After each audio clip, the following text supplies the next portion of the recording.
based on the sacred Veda texts, was the dominant faith in the Indian subcontinent in the 6th century BCE, and Siddhartha Gautama was the first to challenge its teachings with philosophical reasoning. Gautama, although revered by Buddhists for his wisdom, was neither a messiah nor a prophet, and he did not act as a medium between God and man. His ideas were arrived at through reasoning, not divine revelation, and it is this that marks Buddhism out as a philosophy as much as, perhaps even more than, a religion. His quest was a philosophical one, to discover truths, and he maintained that the truths he proposed are available to all of us through the power of reason. Like most Eastern philosophers, he was not interested in the unanswerable questions of metaphysics that preoccupied the Greeks. Dealing with entities beyond our experience, this kind of inquiry was senseless speculation.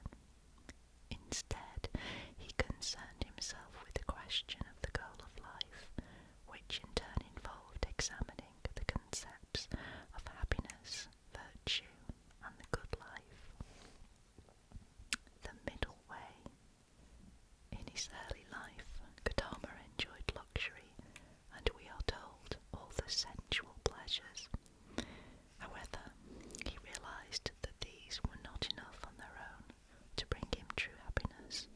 He was acutely aware of the suffering in the world and saw that it was largely due to sickness, old age, and death, and the fact that people lack what?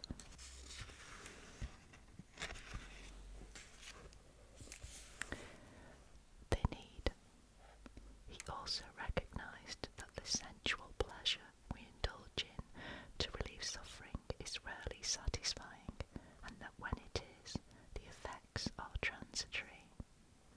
He found the experience of extreme asceticism, austerity, and abstinence equally dissatisfying, bringing him no nearer to an understanding of how to achieve happiness.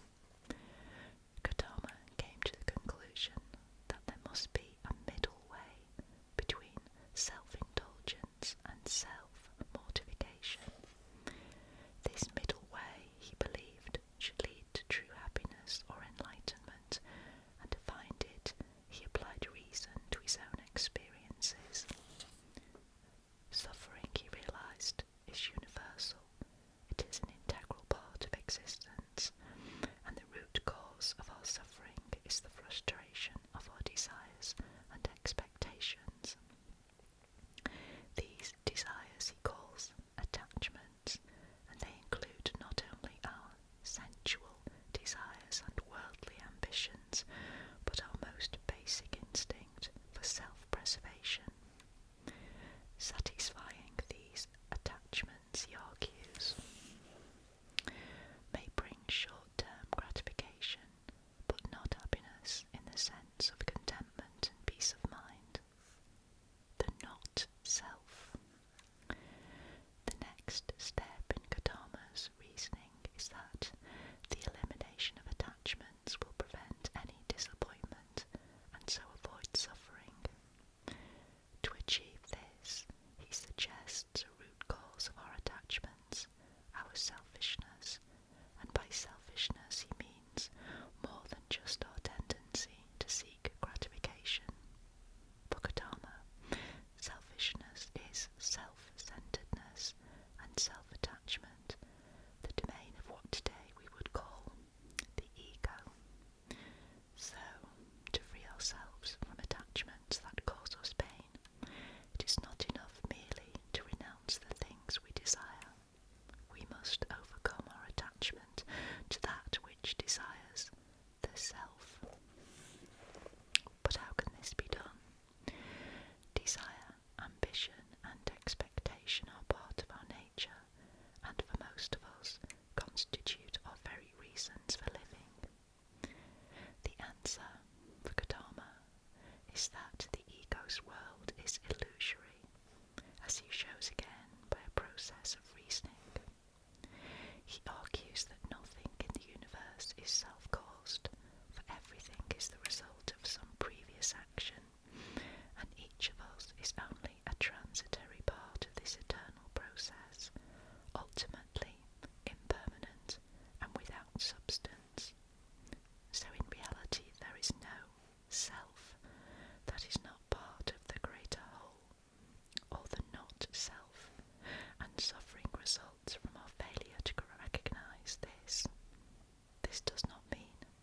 should deny our existence or personal identity, rather that we should understand them for what they are, transient and insubstantial.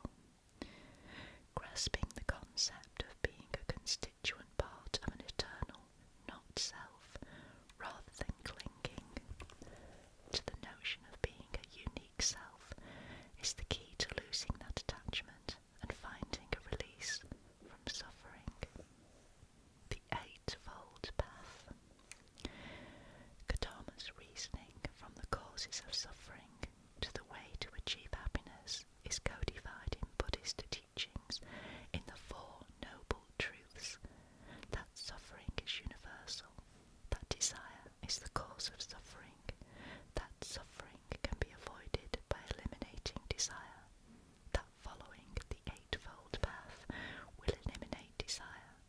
This last truth refers to what amounts to a practical guide to the middle way that Gautama laid out for his followers to achieve enlightenment.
his time were known as the 100 Schools of Thought.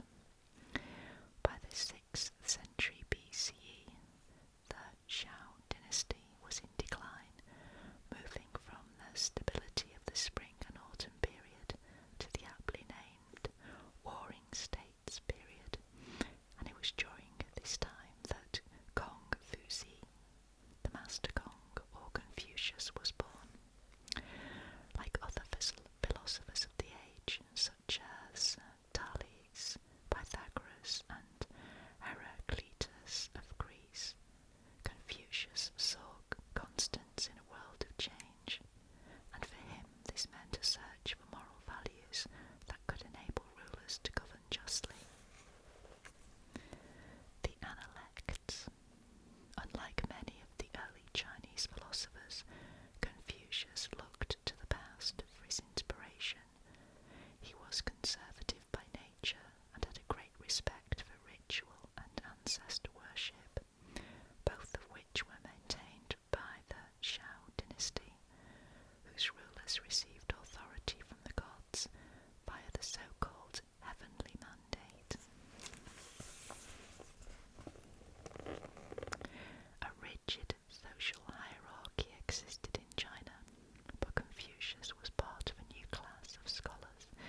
us to return to these ideals and to restore a just government, but he also believes in the power of benevolence, arguing that ruling by example rather than by fear would inspire the people to follow a similarly virtuous life. The same principle, he believes, should govern personal relationships. Loyalty and ritual. In his analysis of relationships, Confucius uses zhong, the virtue of loyalty, as a guiding principle. To begin with, he stresses the importance of the loyalty of a minister to his sovereign, then shows that a similar relation holds between father and son, husband and wife, elder brother and younger brother, and between friends. The order in which he arranges these is significant. Political loyalty first, then family and clan loyalties, then loyalties to friends and strangers. For Confucius, this hierarchy reflects the fact that each person should know his station in society as a whole, as well as his place in the family and the clan. This aspect of knowing one's station is exemplified by Shao, filial piety, which for Confucius was much more than just respect for one's parents or elders. In fact, this is the closest he gets to religious ideas in the Analects, for Shao is connected to the traditional practice of ancestor worship. Above all, Shao reinforced the relationship of inferior to superior, which was central to his thinking. It is in his insistence on Li, ritual propriety, that Confucius is at his most conservative.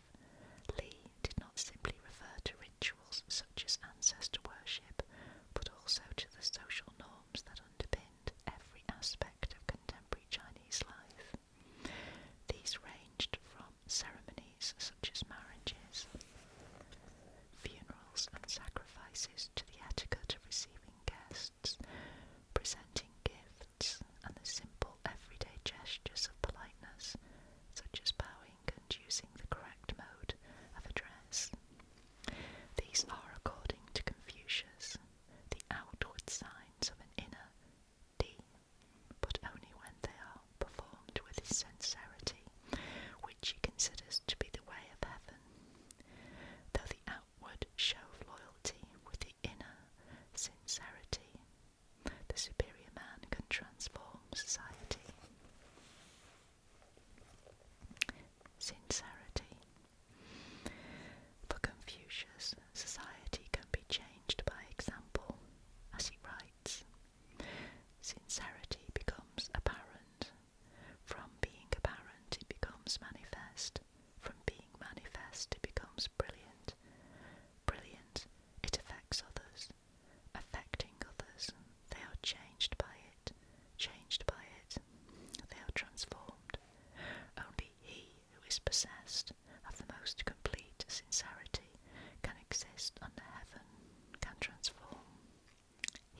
conscious of